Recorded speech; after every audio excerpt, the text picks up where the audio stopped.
Hello, everybody, and welcome back to the Culture Wave Media Network. We have another episode here for you guys for the Cinema Wave podcast, and this one is a little bit different than what we usually do. We've been talking a lot about movie reviews and covering series week to week, but coming off of the overwhelming reception for the most recent Marvel property, Thunderbolts, also known now as the new Avengers, we wanted to kind of take pulse and temperature of where the MCU is, where Marvel could be going from here, the upcoming things that are going to be happening. And we want to really open this as more of like a community discussion. So we definitely want to hear your guys' thoughts in the comments and stuff at the end. But we're going to spend probably close to an hour kind of discussing everything that's brought us to this point and what's coming in the future. So I'm going to be one of your hosts for this episode. My name is Darian Scalamoni. I am joined this time by Michael Peniston. What's up, everyone? And I'm also joined by Vinny Albano. Hello, hello. So we all did the review for Thunderbolts. Yes. It was last week? It feels like it was even longer. That might have been 2 weeks ago. But we were all big fans of that movie. And I think that our enthusiasm for the MCU coming off of that was pretty palpable. And I think a lot of comic book movie fans are feeling that way right now. And they're like, all right, we're back in the saddle. This feels like we're back on some sort of upward trajectory with Marvel and the MCU. And you had said right before we started rolling, Michael, it's probably because we have interconnectivity for the first time that feels fluid, and it feels like it's taking us directly into the next project. But even before we get to Fantastic Four First Steps in July, there are news tidbits. There have been other Marvel shows that have come out like this year. Like Vinny and I, week to week, we're covering Daredevil Born Again, which kind of fully implements Daredevil into and Matt Murdock into the MCU. There was an announcement as of today, as of this recording, that Jessica Jones, who had her own Netflix series and was in The Defenders, is going to officially be in season 2 of Daredevil. So how does that correlate? We'll have to figure that out. And then we also got our first look today officially at Ironheart, which is a character we have literally not seen since 2022's Black Panther: Wakanda Forever. We're now midway through 2025. So there's been a lot of gaps with these characters, and I think that's kind of where I want to start with both of you guys. We've introduced a lot of characters post Avengers Endgame, which we're now 6 years removed from that feeling, that overwhelming feeling of what that gave us. We were in a pre-COVID world when Avengers Endgame came out. And then Disney Plus obviously happened, and there was a lot of talk about how they wanted to fill the streaming service, and maybe the plan initially wasn't that they were going to do as many series as they've been doing per year. But ultimately, like, they went from having no series that took place within the universe to now we have like upwards of 8 series a year that have to be in the MCU. So character-wise, where we're at and where we're going, where are you at right now in terms of the Avengers, in terms of our heroes, in terms of the upcoming Fantastic Four? What says you, Michael? I'm gonna start with you. Start me. Okay, all right. Jumping into it, I feel like I have an idea what's to come, but just keeping it on a character basis right now, I think that they have milked the characters. I know that we've talked about this in numerous conversations. I don't even remember half of the people that have been introduced at this point, because they've also done this thing where in a project they'll introduce like 3 side characters that are also superheroes that will maybe play a role in some way or another, or at least they have connection to comic characters that make you think, oh, maybe they might play a bigger role in all of this. And so coming off of Endgame, and now also having the TV shows in the midst, I think that I'm as caught up as I could be. I haven't watched Daredevil, I admit that, but it's just so much to the point where you don't really know how to grasp which characters are just shown for the sake of just maybe like a one-time appearance, like, oh, you know, like something like Werewolf by Night, where it's like, oh, we might only see one, or like at this point Moon Knight, because like I think they announced no season 2 on that one, and so you don't know if it's characters where they're just establishing for the sake of being like, oh, like we could make this character into a project, or if they are going to play this bigger role in now establishing the bigger Avenger groups, all of these side groups that we're clearly getting post Thunderbolts as well, New Avengers. And so I don't know, I just think that we have been we've been thrown way too much quantity over quality. That just doesn't go with the films itself, but I feel like the characters that are in these films. And so I don't know. I'm excited to see how some of these characters could team up, especially like I saw something online today that apparently, I don't know if this is like a rumor, but Sam Wilson supposedly recruits all his Avengers off screen. I read the same thing. Yeah. So I don't know what that entails, what that really means, who is in that, because I've even tried going back a little bit now and trying to think like, who the hell have we like met, or who who is even like worthy of being on that team, and who is just at this point like it's just a side character, or who could be established in another team eventually. It's just so much to try and grasp with these characters. I don't really know. I think story wise I have a good idea as to what's going on, but character wise I'm like you could tell me a name and I'd probably barely remember that they were in a project. Vinny? Yeah, I'm in a similar boat. We're so bizarre right now because I'm looking back on the current phase that we're in. We're on phase 6 now, right? Officially, I believe Fantastic Four is the first project in phase 6. Okay, so I guess maybe Ironheart technically. Actually, it says Ironheart is going to be technically phase 5. So once we get into Fantastic Four, that is taking us into a new phase. Yeah. So with phase 5, then it's just so bizarre because it's been a lot of misses, but also films that I did really enjoy. I really liked Wakanda Forever more than most people. I wouldn't say I loved the film, but I thought it was a really solid film. It's technically phase 4. Oh wait, actually, it's technically phase 4. Wait, but what? So then what? So phase 5, and I'll break it down for people because again, the phases I think mattered a lot more in the first saga we had in the Infinity Saga, the way the multiverse sagas played out. Not only have they had issues creatively, but they've had like issues outside of their control. Like the obvious elephant in the room, we spent too much time talking about it last time we did this, but Jonathan Majors is Kang, like it fucked things up. Obviously, what happened off screen. So just recapping, we'll just start with the films. Phase 4 films, we had Black Widow, Shang-Chi and the Legend of the Ten Rings, Eternals, Spider-Man No Way Home, Doctor Strange in the Multiverse of Madness, Thor Love and Thunder, and then the last film of phase 4 was Black Panther Wakanda Forever. This phase 5 that we just went through, we had Ant-Man and the Wasp Quantumania, Guardians of the Galaxy Volume 3, The Marvels, Deadpool and Wolverine, Captain America Brave New World, and most recently Thunderbolts. Wow, I'm sorry. I'm still thinking that it's 2019. I'm like, what the hell? Like there was that. So that actually proves what I was going to say, is that there's been a lot of misses. And I think I would say I'm excited for what's happening because I am, but it also is recency bias. We're coming right off the hype of Thunderbolts, going into the hype of Fantastic Four, and this is hype that I haven't seen since 2019. So yeah, if we're making this video before Thunderbolts, I would have said hard no. All the setup going into the multiverse, I really disliked Doctor Strange. So that setup for the whole, hey guys, we're doing a multiverse saga, has completely flopped for me. So when it comes to how do I feel about these characters so far, how do I feel about whatever's going on, I'm just like, it's so odd. I wish I had something to compare it to on like how I feel. But I feel like, all right, guys, I guess I'll see. How it is. Yeah. But there was once a time where it was never, I guess I'll see how it is. Yeah. Right? When someone asks you, oh, are you seeing the new Marvel movie? Well, I guess I'll see how it is, right? Whatever.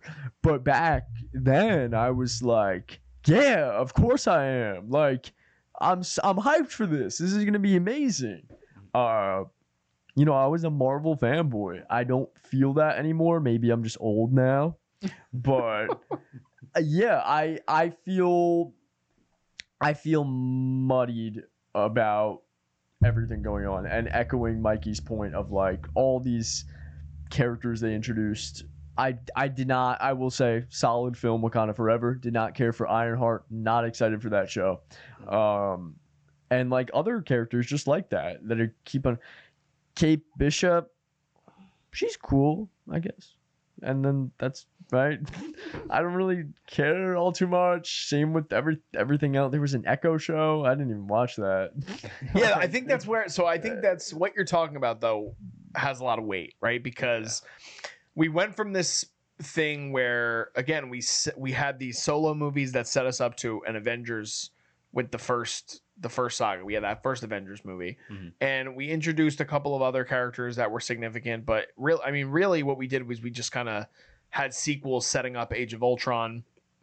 I mean, we introduced Guardians and things like that. I believe that was right before Ultron, and that was like their first, again, like bold swing, where people were like, I don't know how this is gonna work, because these are characters that aren't significant in the comic books, and like they're kind of like C-level like heroes, like. Yeah. And now we're at a point where you've taken out Captain America, you've taken out Iron Man, your only Thor property, coming off of the best Thor movie, completely bombs, and just does something. When it was first announced, I was like, oh man, this is really interesting that they're bringing back Jane. Like I was like, this is, and the storyline, again, not a comic reader, but like knowing about the fact that she gets cancer. And she kind of gets the powers of Thor to kind of help her throughout that, but it's also destroying her body. And I was like, man, this is like darker material. And Gore the God Butcher, I was like, this is darker material for Taika to go off of.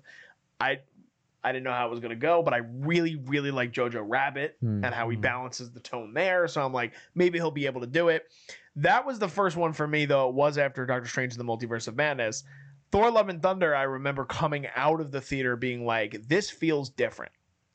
Like, I walked out and I was like, I haven't felt this weird about a Marvel movie in a really, really long time. Like, there's been elements of things like even like Ant-Man and the Wasp, the second Ant-Man film, is one of my least favorite Marvel movies. But coming out of it, I was like, it was all right. And I was like, it still served the purpose of what it was doing. I think it was the movie right before Infinity War, or maybe it was in between Infinity War and Endgame, because we get the post-credit scene, obviously, of everybody dusting and him getting stuck in the quantum realm, which perfectly leads into Endgame, right? Yeah. But where we're going with this, like, even if you look at like some of the post-credit scenes, like, so the ending of Thor and Love and Thunder, we have the introduction of Hercules. Haven't seen him since. With the ending of Multiverse of Madness, we have the introduction of Clea. Haven't seen her since. With the end of Wakanda Forever, we find out that T'Challa has a son. Haven't heard from him since. Don't know anything about what's happening in Wakanda. Haven't seen Shuri. Haven't seen Okoye. Like, no, we don't know anything that's happening in Wakanda. And that's just phase 4. And then you start to get all these other entries in the series, and you look at it like, okay, Hawkeye, we introduced Kate Bishop. We've seen Kate Bishop in one scene since then. Moon Knight, completely of its own entity. I think up until the final episode, a really great entry in the MCU. Nothing. We have no idea what's happening with that. We have no idea what's happening with the character. You think it was going to set up Midnight Suns. Now we get no Blade movie. So what's happening there? I mean, this is and it feels like the only thing that they've been able to do. Like, Miss Marvel's the only one where we've actually seen some continuation with her character. Yeah. I actually want to bring up my favorite example of what you are listing off. Harry Styles as Thanos' brother in the Eternals. Yep. Crazy. Rated too. And the Eternals, like, so the Eternals, I think, is like what Marvel thinks is the worst case, would have been worst case scenario for Guardians.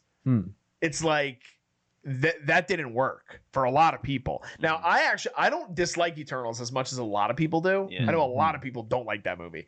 I think there's a lot worse movies that have come out in the last couple phases, including Captain America: Brave New World, which we'll get to. But it's significant that we introduce, how many characters are in the Eternals? Is it 10 of them? 8 of them? Yeah, 8. It's a lot. Like, we're getting a whole new team of 8 characters, plus we're getting Dane Whitman, plus we're getting a post-credit scene with Blade talking, and we're getting another post-credit scene that introduces Pip and Star Fox.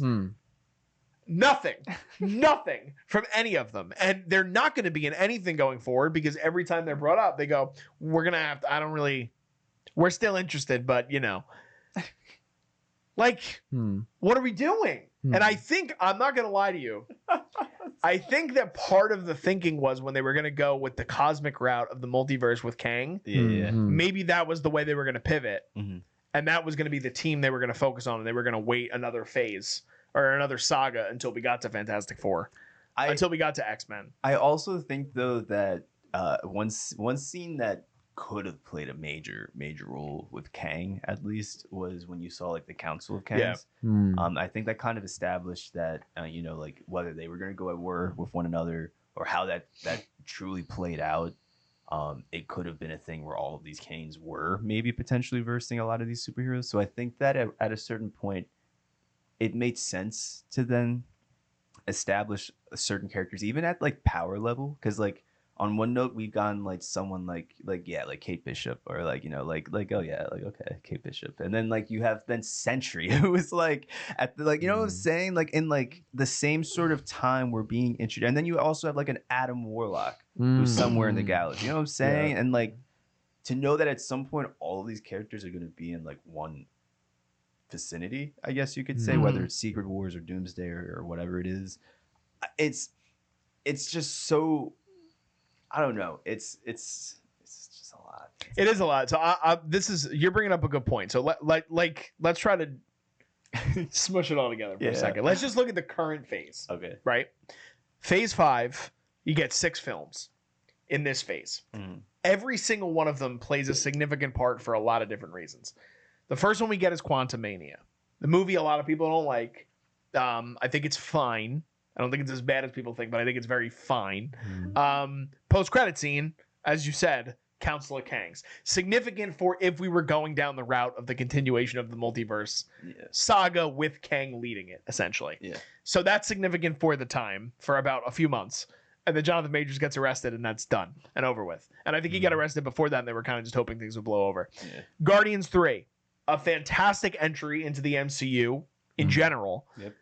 Introduction to Adam Warlock, a new Guardians of the Galaxy team formed, which includes James Gunn's brother, who's heavily in the DCU now. I don't even think he's going to be in it. Probably won't be going forward. I think Nebula's actually taking his spot. I heard okay. That. Yeah. But so going from that, then, the Guardians are not even, based on what we know, are not even going to be in Doomsday. They're not even going to be in, maybe they'll be in Secret Wars, but there's been nothing. It's wrapping up its own trilogy, essentially, right? Yeah. So that's the second film in the phase. Then we go to the Marvels. Highly regarded as maybe the worst movie that Marvel's ever made. We get a significant post-credit scene reintegrating the X-Men into the MCU. These are 3 different things we're dealing with. Coming off of that, we then get another movie that deals with X-Men, with Deadpool and Wolverine, that is loosely connected to the MCU because the TVA is there. But then we get all these cameos of characters that have not been in the MCU, like a Wesley Snipes, like a Channing Tatum, like a Jennifer Garner. Into Captain America, into Thunderbolts. It's been a very jarring, bipolar take on the way that they've jumped now back and forth. And the fans don't really understand or realize what is the significance of all of it. And I think leading into Doomsday, that's why, because I don't know if it was you I was talking to, or maybe it was my other friend PJ, but I'm more worried going into a big movie than I've ever been, because you don't know where they're going to go from here. We don't know how they're going to go from one thing to the next. Which I think could be super beneficial for them. I think that we could see something where like Endgame, like I genuinely don't think anybody was expecting like them to just kill Thanos and then the whole 5 years later scene and the rest of what played out in that movie. And I think that the Russos have a chance to like kind of like replicate something like that, but to a bigger extent, knowing that like they're now essentially finishing this story that has tight like loose ends that are like not even like loose ends, that are just like full-blown reality. You know what I'm saying? Yeah. Like cutting characters completely that aren't working. Exactly. Like you brought up the whole Kang, the whole Kang thing, and like that clearly needs to get removed, but nobody knows like what that's gonna look like. And like the fact that this is the film that is gonna answer not just that the question, but probably like 5 others as to like where the hell other people are, like how do they get connected. Like there's a lot of pressure. So I agree, but I think that I don't know. I think that it has a chance to. I don't even want to say that. Actually, I take that back. I'm confident that Doomsday will be good, and I think that it's good that the Russo brothers are handling this, because I think that the mystery and that level of just like uncertainty in the crowd, they know how to handle stuff like that really well, and even hiding details and revealing details that just clearly aren't even in the movie at times. I don't know. I think that they do have a really, really good chance at making this just like a what the hell did I just experience type of experience. However, right, here's my train of thought, is that we compare it to Endgame, we compare it to Infinity War. And I think the reason why it was so shocking is because there was real stakes at play, right? Yeah. We spent so many years with these lovable characters and so much build up.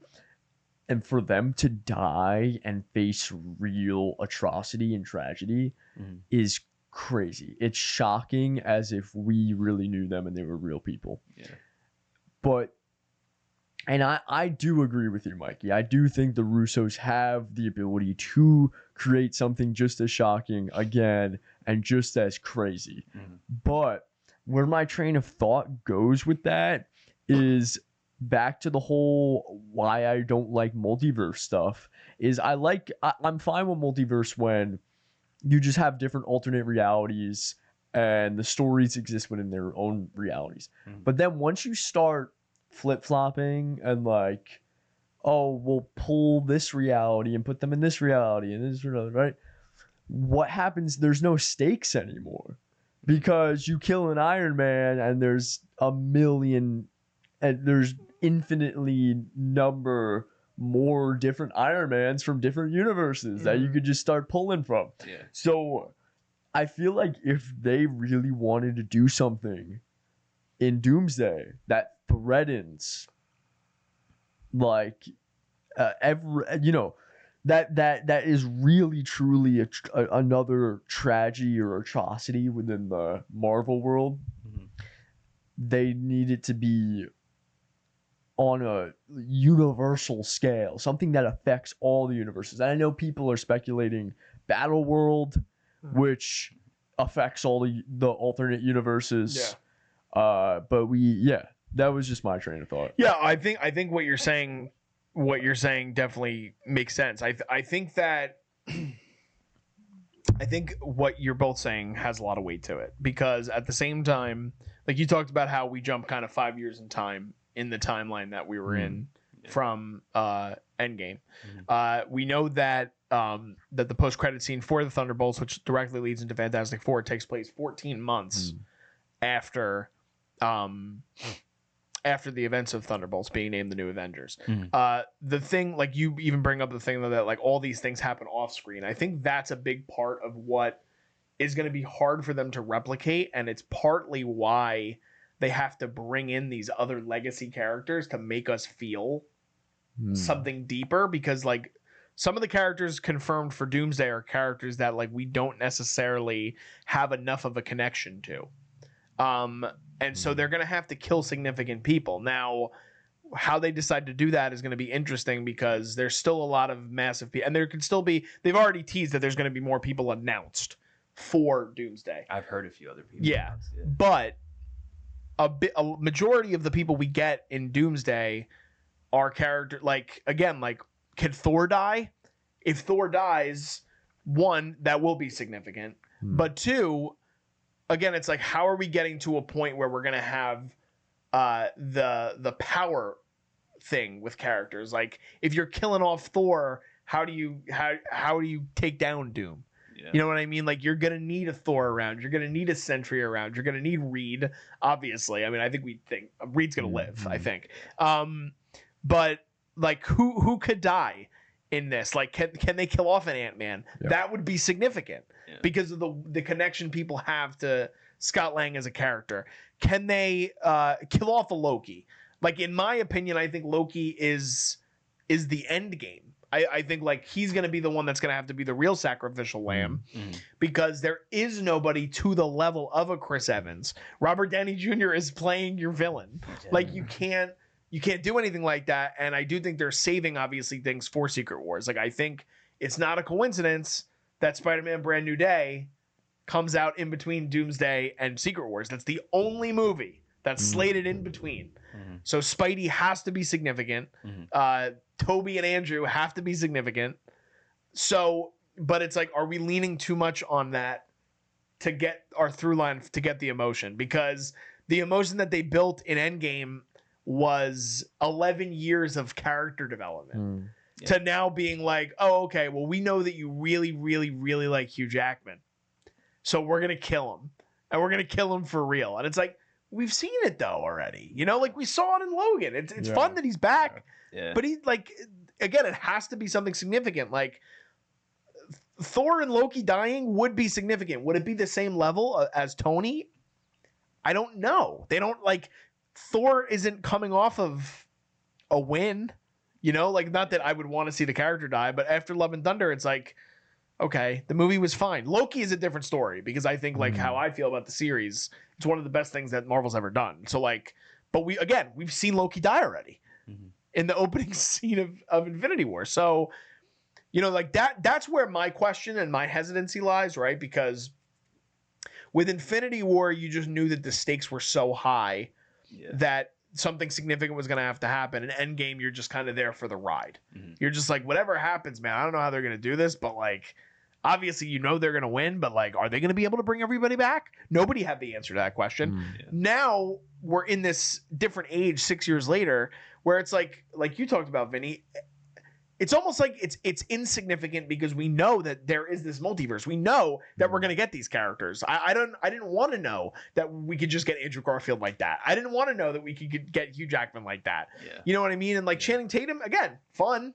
Nightcrawler, very excited to see him back.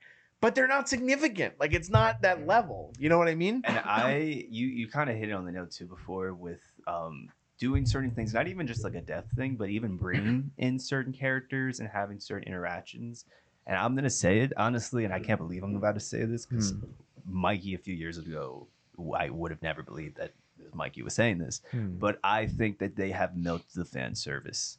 Honestly, I think that there was a time where, you know, they weren't doing like comic accurate suits. There were like interactions that just in the comics, people were like, no, like they are friends in the comics. Like, no, they need to be on screen together and things like that.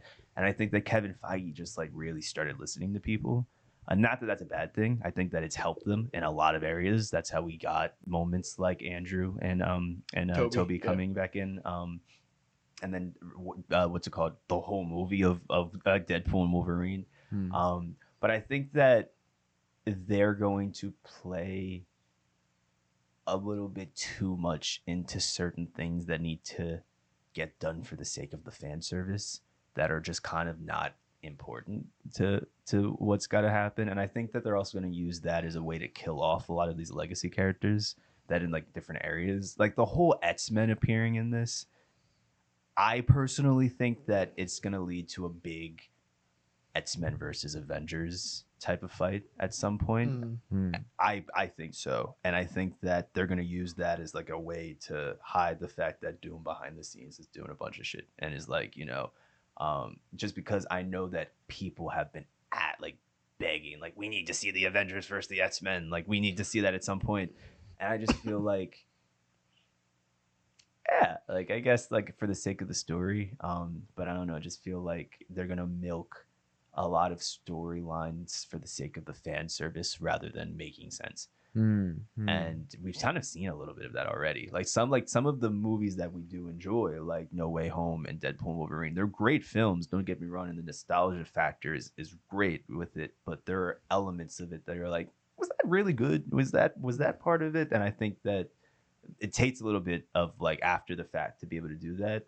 But I don't want this to be a situation where they're just like throwing a bunch of fan service to kind of distract us that like, oh wait, we don't really know how we're going to tie the story up. We don't really know how we're going to bring this character in, but like the X-Men are here, right? That's okay. And so like, you know, so I hope it's just nothing like that. I hope they don't use the fan service as like a distraction or like a blanket over like the mess that has clearly come about throughout the years.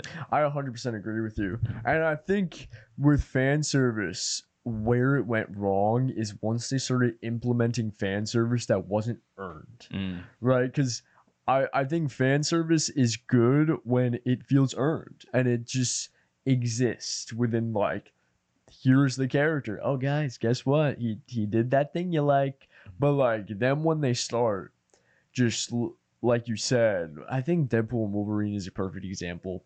It's like in the moment, I really enjoyed it, and I still think it's a funny movie, but it's not a great movie. And I think a lot of that comes from just unearned fan service. You know, like I adore Logan. That's one of my favorite movies of all time. I think it's honestly, if not, it's up there for best superhero movies, if not the best superhero movie in my opinion. And seeing him die is heartbreaking. It's beautiful. It's a beautiful send off to the character. They bring him back, okay, but then it's like, you know, I still think of that and I'm like, you know, it just doesn't feel earned. It feels kind of like a mockery of what previously happened now. And that's the worst. And, you know, bringing in all these previous X-Men characters. I'm a huge X-Men fan. I love them. I can't wait to see Alan Cummings back as Nightcrawler. But will it be earned? You know, will it be earned? Yeah, I think about it like when you think about like the significance of the portal scene in Avengers Endgame, right? And you think about all the characters that you get to see and the significance and what they serve within the elements of all the characters that are already in the fight and what they serve to the audience. And you think about, like, again, like the on your left line. That's not a throwaway line. That's a line that brings Sam Wilson into the MCU and establishes his relationship with Steve. And so when you hear that, it evokes more than just the fact that, oh shit, they brought Sam back. It's a deeper thing for the character, and it's a deeper thing for the relationship of what him being back means for Steve. When you get the Wakandans back, and you see, because I believe, correct me if I'm wrong, in Endgame, all the Wakandans are gone. None of them are there. They all get wiped. Yeah. No, not all of them, no. Who's left in Endgame before they come back? Was wiped. Okoye. Yeah. Okoye, who's working with the Avengers, but again, like in that, like she's not jumping, she's not going on these missions with them when she's in the team. So that's significant because you're bringing back a whole group of people that, again, were beloved because of their individual movie. What I'm worried about is we don't have enough time and there's not enough significant or good character development with the current flock of characters. Like there are some, like I think that Tom Holland Spider-Man evokes a certain reaction out of a lot of people. I think Chris Hemsworth Thor, regardless of the movies, would still evoke a lot, a reaction from people. Doctor Strange, take him or leave him. Captain Marvel, take him or leave him. Shang-Chi, I thought was a character that they made you really, really, really like. But now he's insignificant because he hasn't shown up in 4 years. Mark Ruffalo's Hulk, a character that people like, but they made his character feel less because the way that they've handled Hulk, the character, has been very all over the place. Okay, well, now he's the Hulk. Now he's just Bruce. Is he Hulk? Is he Smart Hulk? Now he's not Smart Hulk. That's also confusing to people. So it's like, where are we going to get when we do eventually get to Secret Wars? Because we still have 3 movies before we even get there, which is going to be this last phase, which is going to lead us directly into Fantastic Four, Doomsday, Spider-Man, Secret Wars. Let's say that in Secret Wars, we have a similar kind of thing where we get an introduction to the new X-Men. Let's say that we get the Fantastic Four finally coming back together, because I think that's going to be significant. I think by the end of Doomsday, you're going to see that the Fantastic Four as a family are going to be split apart, obviously. And then coming together is going to be significant. But it's like, even with these Avengers teams, like if Sam created an Avengers team off screen, we have no idea what their camaraderie is. We have no care in the world about them working as a team. This new Avengers team, you get that. You get that with the Thunderbolts, but it's certainly not as strong as what you get with the core 6. Because we had 3 movies to get there, plus a Civil War. Yeah. So that's what makes it I think that the Russos are capable to make good movies, and I think they're going to get us to a point. But here's where, and I'm curious on both of your guys' thoughts on this. And Vinny, I'll start with you. Feige is embedded and like in love with X-Men. It's where his career started. It's the characters he cares about the most, and he now came out and said, "I have a 10-year plan for the X-Men." A 10-year plan. Ooh. Now, saying that, they had a 10-year plan for the first 3 phases. Like he had, so they say. When I hear that, it makes me think that what they want to do is they want to wipe the slate clean. And part of what they would do with Battleworld is, again, for people who's never read the Secret Wars comic, spoiler alert, I've never even read it. Have you guys read it? No. Nope. No? Okay. What happens at the end is that you eventually get to one world, one universe. The multiverse is dead. All the characters are in one universe, but some characters survive from all different universes, which is what we're probably going to get at the end of Secret Wars. But what that means is that you are going to have to significantly kill at least 20 characters, 15 characters, 10 characters, like really kill them. Like I'm not saying like, and Tony, again, you lose Tony, you lose Natasha, you lose Steve, but that's bullshit because we all know Steve's coming back at least at some point in these next 2 Avengers movies. But it's like, how do you get to that point? You know what I mean? How do you get to that point? And does it feel to you like they really just want to get through this? Like they're going to do the best that they can with what they have, but they really just want to get through this and move on and just cover the X-Men and the Fantastic Four going forward. Yeah, like I said before, I want to bring you back to earlier in the conversation, how I didn't realize how long it's been and how much properties have come out since Endgame. Crazy. You know, we're 6 years removed from Endgame now, which I don't want to say that out loud, but that's crazy. And it's been dilly-dallying.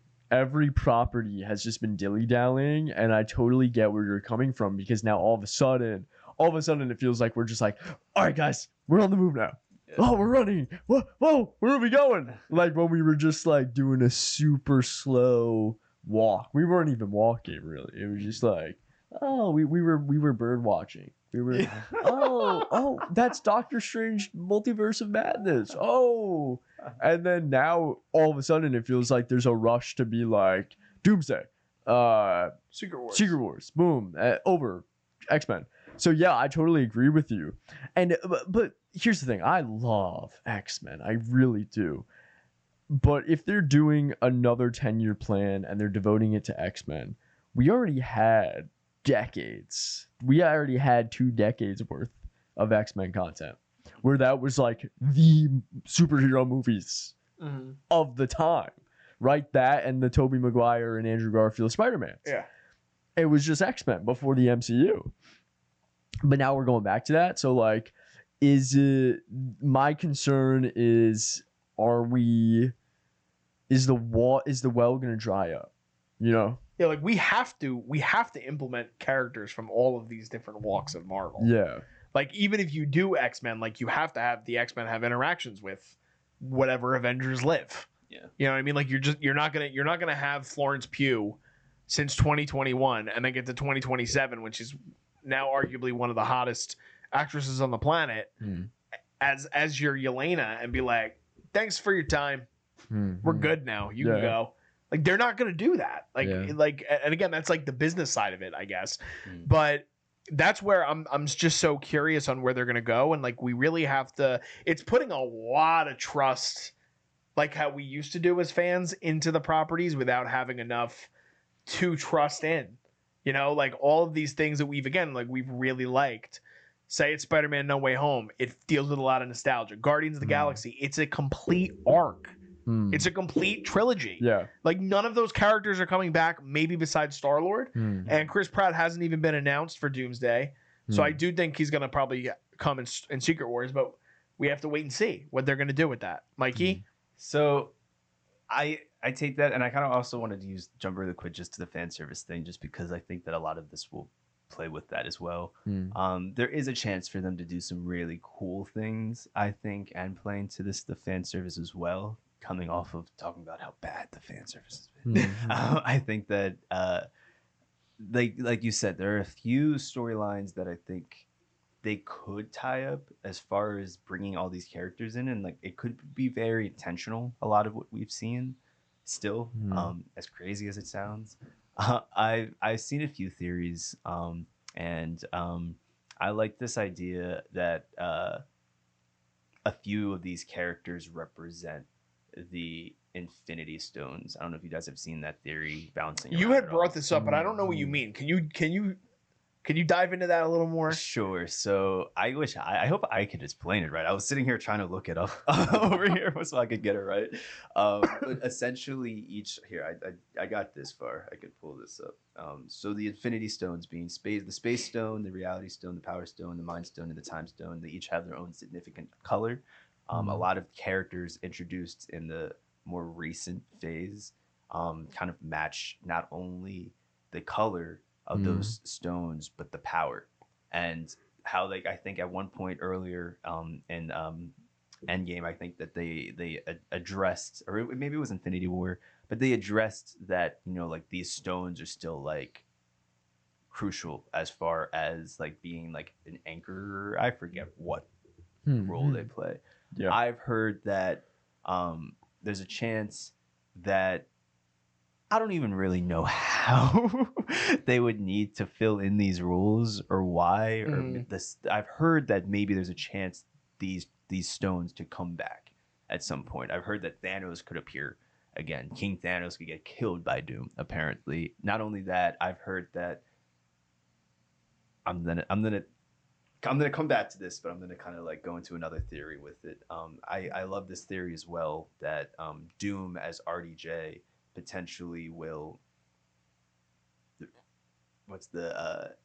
basically recruit his own team of Avengers, and you hinted at that before with getting like a Hydra sort of Steve. I think we're getting that. I agree, and I not only that, it could be cool. I don't want them to milk this because, like we already said, like a lot of these characters are dead, but it could be cool to see this RDJ character as Doom recruit across the multiverse these different versions of what were already the OG team. So we already know there's a Ronin who's like bad, maybe out there still. So that's Hawkeye. There's like a bad Hulk, I'm sure. Like I feel like that's another storyline that they could play into this.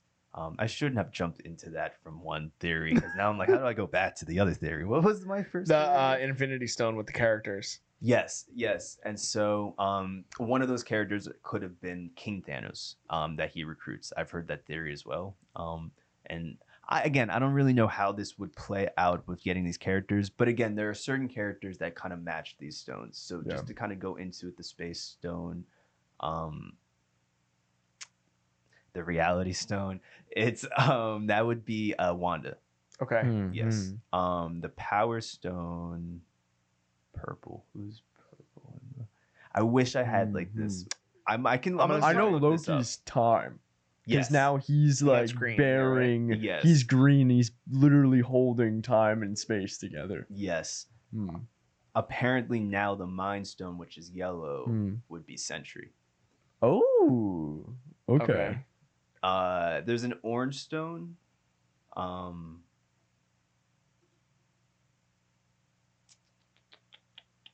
There's an orange. I'm trying to find all this now. There's an Orange Stone, or what is it? I'm gonna try and find this as well, just because I think that this could be very, very important. I also have a few other theories that, as we're looking this up, I could just kind of like spit out that I think we might see moving forward. I like, again, the idea of all these teams being separated in Doomsday. I do think that they're going. The reason I brought up this theory was I thought this is a way to kill off some of those big name characters.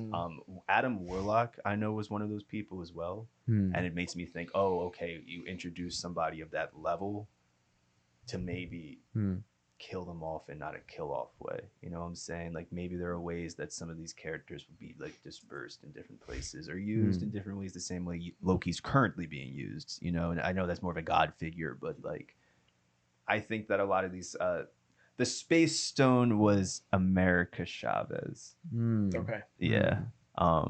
Who again, like, I don't know if these characters will appear again, or if they need to, but I do think that we're going to see a lot of these big name characters die. I remember hearing in an interview that the Russos said that they're like not playing around with the deaths this time, and if they're dead, they're dead. And I think it would be crucial as far as having that sort of Infinity War level stake. Yeah, man, we're gonna lose a lot of characters then. We are, and it's gonna be really curious though to see with the lack of buildup if it's gonna serve the same feeling. I think that's where like they're gonna have to. I don't know, man. I mean, Doomsday might be a bleak movie.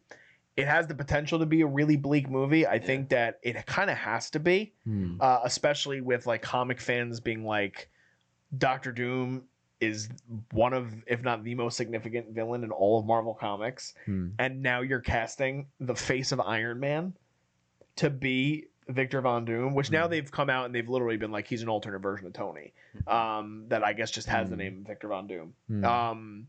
Which again, they have to explain that. You know, like that has to be. And they did say they've come out with, again, it's rumored. They just started filming last month. They said that Doomsday is going to be 2 hours and 40 minutes, and they said that Secret Wars is probably going to be close to 3 hours.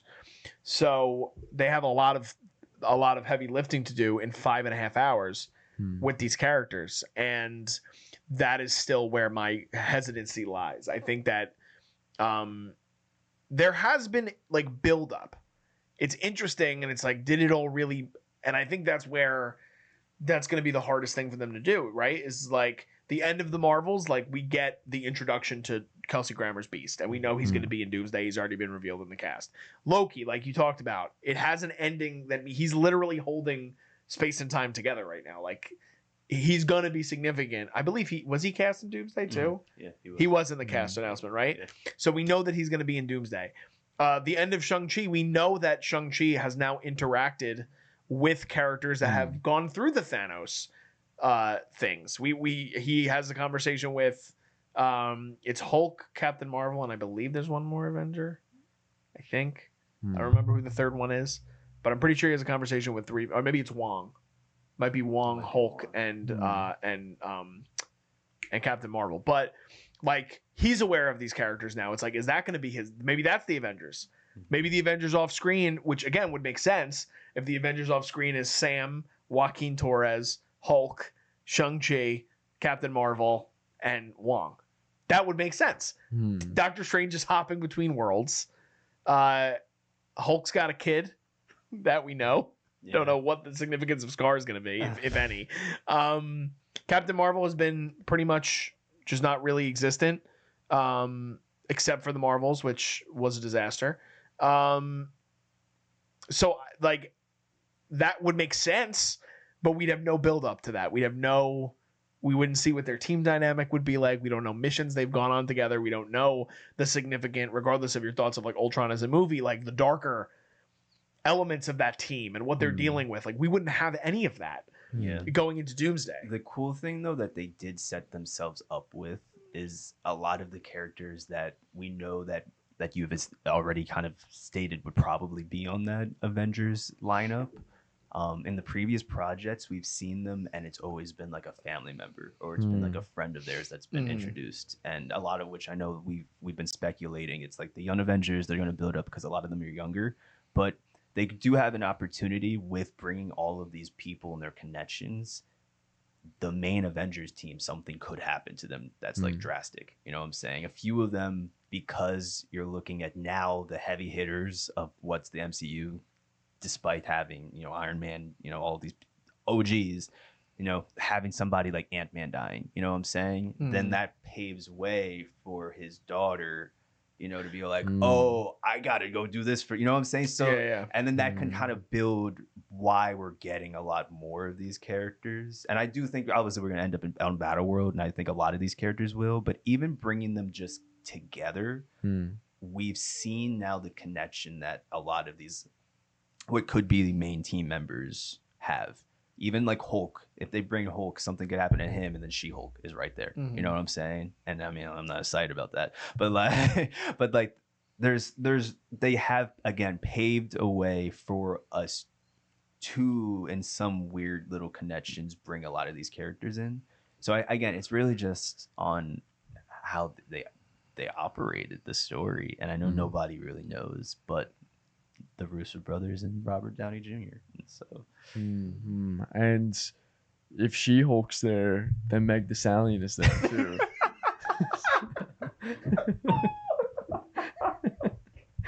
So, she's not far behind, Vinny. She's not far behind. She's defeating Doom. Oh my god! So dude. boom, Avengers Doomsday. There we go. Oh my god! Yeah, it's awesome. Man. No comment, honestly. I agree with you wholeheartedly. I have really little to add.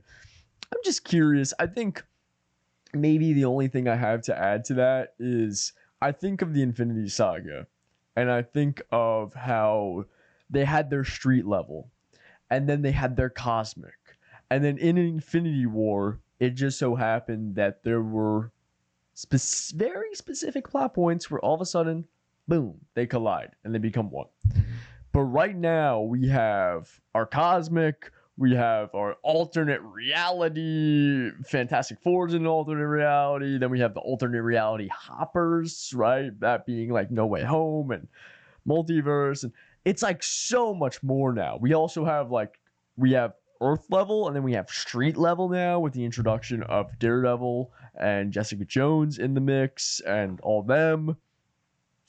So, and there's no, I'm just so curious on where that crossing point's going to be, and if it's going to be, and that's up to the script writers. If if they are, if they prove themselves good enough as good script writers, but there needs to be a satisfying and earned crossing point, right? Because all the planes of the Marvel universe are kind of all over the place right now. So if we need them to cross, it just needs to be good, I guess, to put it bluntly. I think the Spider-Man is really going to be the heart of all of it, which is so interesting to me, because we at least know, right? Or you could speculate heavily. I don't know if you guys have seen this, obviously, but we can speculate heavily that we know why, like, the scene that was filmed and was the second post-credit scene for Thunderbolts was directed by the Russo brothers. We saw last week in the news, as of this recording, that Jake Schreier, who just directed Thunderbolts, is going to be directing X-Men, which means X-Men is going to be significant in these movies because Jake is probably going to be a consultant the same way James Gunn was a consultant on Infinity War and Endgame, the same way Ryan Coogler was a consultant. Like, Jake is going to be on set with the Russos. Like, we just know that that's probably going to happen. What we do know, or we can speculate, is that at the end of Fantastic Four, they're going to have to leave. And Galactus is someone that eats universes. So that is, we know what the through line is with that. Now, Doom also is probably going to have to be in Fantastic Four. How much he's in Fantastic Four, I think, will probably be surprising to us. And I think it'll be more than we think. And I think they're keeping him out of the marketing. I'm not saying he's going to be in half the movie, but let's say that the movie is 2 hours and 10 minutes. I think he'll be in 35 minutes of the movie. And it could be something where Thanos served a purpose in Guardians to Ronan, the Accuser, to where Doom is going to be in a similar boat with whoever it might be. Again, I'm not a comic reader, so I don't know if it's going to be with Silver Surfer. I don't know if it's going to be with Galactus. I don't know if it's going to be with another character entirely. But I do think having a movie in a separate universe is going to be good. I think they're going to need to get us away from that, and they're going to have to escape that to, again, like, kind of alert similar to how Scott alerted everybody, like, you guys don't understand what the hell is going on. Like there's a way that we can bring everybody back, but I think Fantastic Four is going to serve a similar purpose with the Thunderbolts. Now, I do think that with Spider-Man, there's going to have to be something in between where, again, we know that in the current state of where Peter is, nobody knows who he is. They don't know who Spider-Man is. And so he doesn't have anybody to rely on. He's going to have to, because I've been going back and forth with this a lot. There's no sense in me where I'm like, they can't just shaft Daredevil again. They just can't do it. It's too significant of a character. And he's going to need somebody on the street level with him. There was another casting announcement last week that Liza Colon-Zayas, who is in The Bear, has been cast in a mystery role in Spider-Man Brand New Day. That's fucking Miles' mom, dude. Like, it has to be. So we're going to get Miles at some point. Miles is significant in Secret Wars.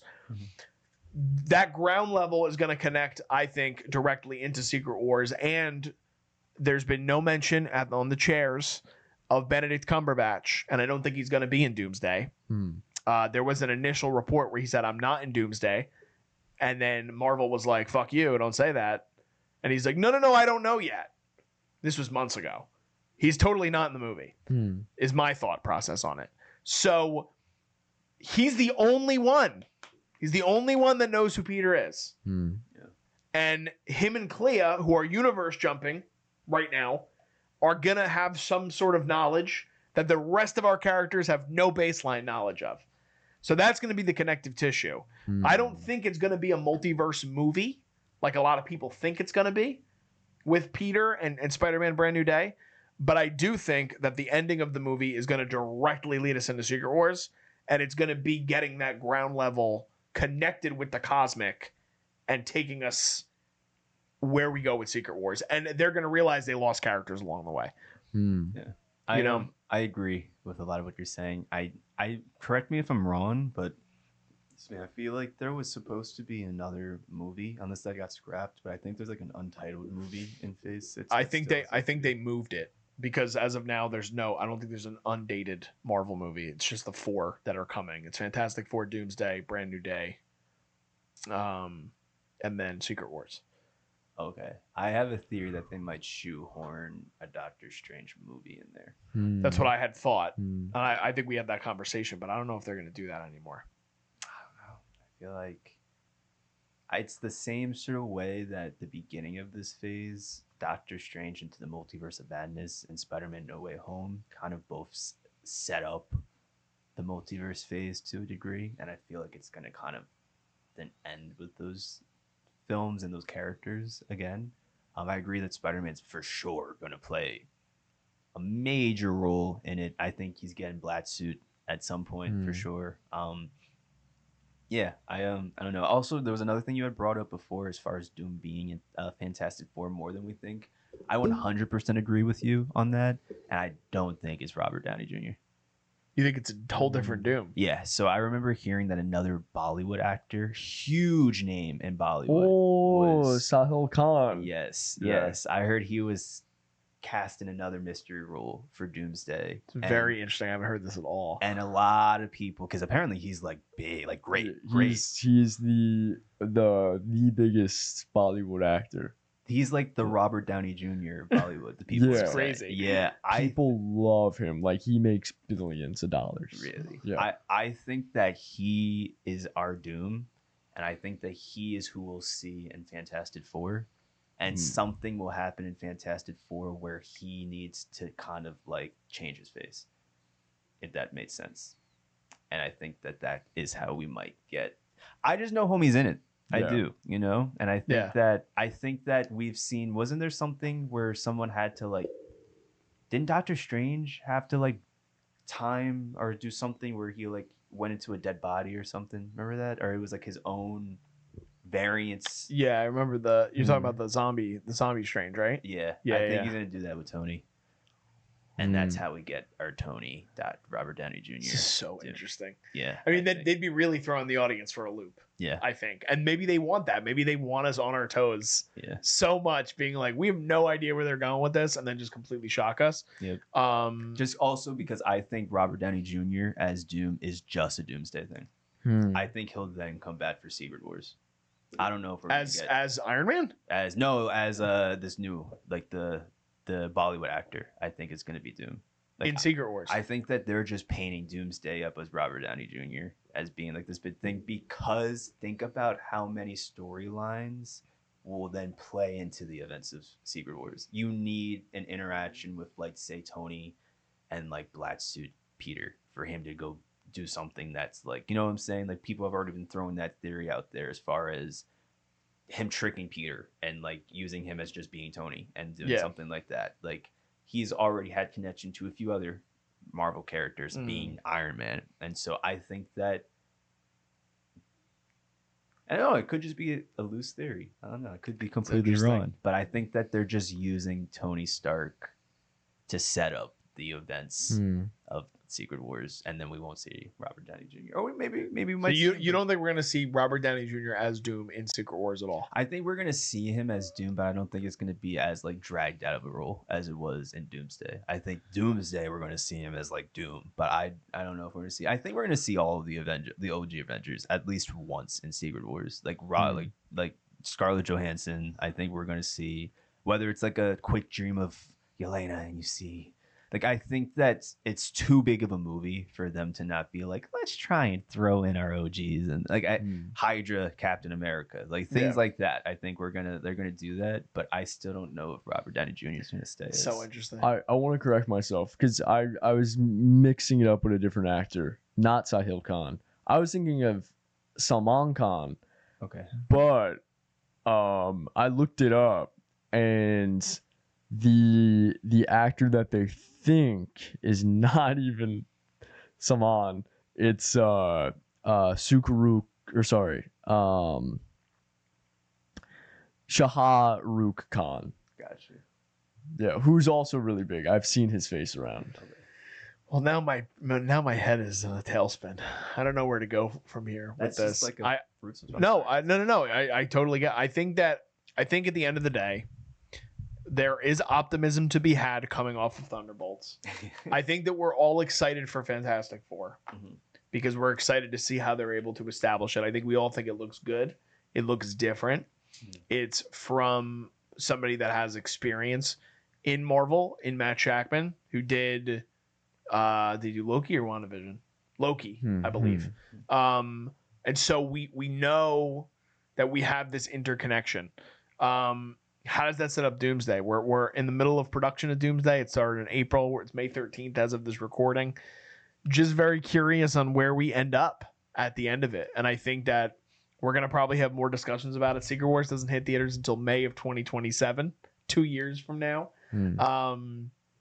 So there's a lot to speculate on, man. I mean, we're going to our Doomsday episode is going to be massive. When we get to May 2026, there's going to be so much to kind of discuss and to talk about and to think about. And at that point, we'll have X-Men casted. Like, we'll know who's going to be the new X-Men because we already have a director now. So we're moving in the direction of the next phase is casting. So we'll have to see where we end up. I'm going to say one last final thoughts. Just going off again of something you said and bringing up the after credit scene of Thunderbolts. I don't think it's the Fantastic Four on there.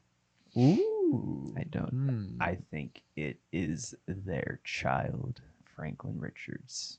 Franklin Richards, whether he's born in this movie or not, Franklin Richards, I know, is like the most powerful superhero in all of Marvel. And I have heard that the reason why also Galactus is coming to their Earth is because he's Franklin. Yeah, he's looking for Franklin, the energy source. Whether they have him or something, maybe they do have him and they like send him off in like a Superman sort of like, little baby to Earth. And I think that is also, maybe he ends up in Earth. I don't know, but obviously he'll end up in Earth. Yeah. And maybe that's their plan. I don't know what, but maybe that's what then leads Doom to have to go, because maybe he realizes there's something at like bigger or with this baby or something. I'm throwing that out there as well, because I think that we're at the stage now they're gonna start throwing us for a loop in some way, shape, or form. Yep, we're at that point where they have to. Yeah. Honestly, they have to. Yeah. Vinny, final thoughts? I like that theory a lot, and it makes sense because I imagine it. Even like think of the Thunderbolts, like Red Guardian, Yelena, like little baby. How you doing, little baby? Exactly. Like that almost feels more appropriate than the Thunderbolts just being like, so who are you guys? I'm Mr. Fantastic. This is Mrs. Fantastic. Right? I think that's a good point. I think that's a great theory, honestly. Yeah. Final thoughts on the conversation about Marvel? No final thoughts. Nothing. Just curious. Vinny's just sitting back and letting it all hit at the same time. Again, none of us, I don't think, are excited about Ironheart. That is the next thing we're getting at the end of June. It is produced by Ryan Coogler, who we all do love. There's rumors of Mephisto. Anthony Ramos is the villain as the Hood. We get Obadiah Stane's son. That I think is the most interesting foil of it all. Oh wow! Played by Alden Ehrenreich, best known for playing Han Solo in Solo: A Star Wars Story. That was Iron Man villain, right? It was the Iron Man 1 villain. Wow. Yeah, taking us all the way back. And he's someone significant in the comics as well. I forget what his alternate ego is or his superhero, supervillain, whatever. But he serves a role. So we have that. After that, we're going to have Fantastic Four, and we're all most likely going to be on that review, and we might be joined by some others in studio for that. That's going to be a big review as well. So excited to see where we end up. But the biggest thing is, with an episode this big, we want to hear what you guys think about the future of Marvel. We really want to hear your theories. We want to have a conversation with you guys. Mikey's probably the biggest theory hound I've ever met in my life. So Mikey will be in the comments having conversations with you guys. Also, clarify the stone thing for me, because I want to know what you mean, and I'm sure there's somebody on the internet that can explain it fully to us. Yes. The Infinity Stones correlating with characters in the current multiverse saga. So let us know that in the comments. Let us know your thoughts. Give this video a like if you guys can, and subscribe to us. We have reviews up for the other films we've covered in the MCU across the time we've started the network. Deadpool and Wolverine's up there. We have Captain America: Brave New World. We have Thunderbolts, like I said, is the most recent. We've covered a lot of the television shows. Vinny and I just did Daredevil. Mikey and I did Loki season 2. So that stuff is up on the channel for you guys to check out. You guys can also follow us on social media if you guys want to. All that stuff is below me in the video. It's also in our YouTube description.